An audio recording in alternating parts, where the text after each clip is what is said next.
തെരഞ്ഞെടുപ്പ് ഹർജിക്കെതിരായ സുരേഷ് ഗോപിയുടെ അപ്പീലിൽ സുപ്രീം കോടതി നോട്ടീസ്. ഹർജി നിലനിൽക്കുമെന്ന ഹൈക്കോടതി ഉത്തരവിനെതിരെയാണ് അപ്പീൽ. ജസ്റ്റിസ് PS നരസിംഹ അധ്യക്ഷനായ ബഞ്ചാണ് നോട്ടീസ് അയച്ചിരിക്കുന്നത്. ആർ അച്യുതൻ ഞങ്ങളുടെ പ്രതിനിധിയുണ്ട് വിവരങ്ങളുമായി. അച്യുതൻ, ഈ തെരഞ്ഞെടുപ്പ് ഹർജിക്കെതിരായിട്ടുള്ള സുരേഷ് ഗോപിയുടെ അപ്പീലിലാണ് ഇപ്പോൾ സുപ്രീം കോടതി നോട്ടീസ് അയച്ചിരിക്കുന്നത്. എന്താണ് ഈ കേസിന്റെ വിശദാംശങ്ങൾ?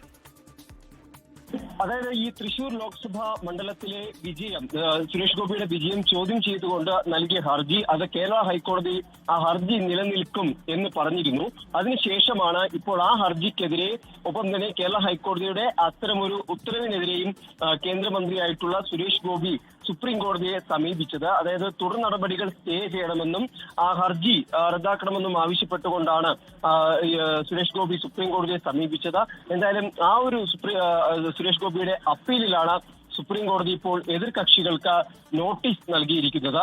സുരേഷ് ഗോപിയുടെ വിജയം ചോദ്യം ചെയ്ത തൃശൂർ സ്വദേശിയായിട്ടുള്ള ബിനോയ് AS ആയിരുന്നു ഈ ഹർജി കേരള ഹൈക്കോടതിയിൽ നൽകിയതും. അത് പരിഗണിച്ച ഘട്ടത്തിൽ ഈ ഹർജി നിലനിൽക്കും എന്നൊരു നിരീക്ഷണം കേരള ഹൈക്കോടതി നടത്തിയതും. എന്തായാലും അതിനെതിരായ അപ്പീലിലാണ് ഇപ്പോൾ നോട്ടീസ് നൽകിയിരിക്കുന്നത്. ശരി, ആർ അച്യുതനാണ് വിവരങ്ങൾ നൽകിയത് ഡൽഹിയിൽ നിന്ന്.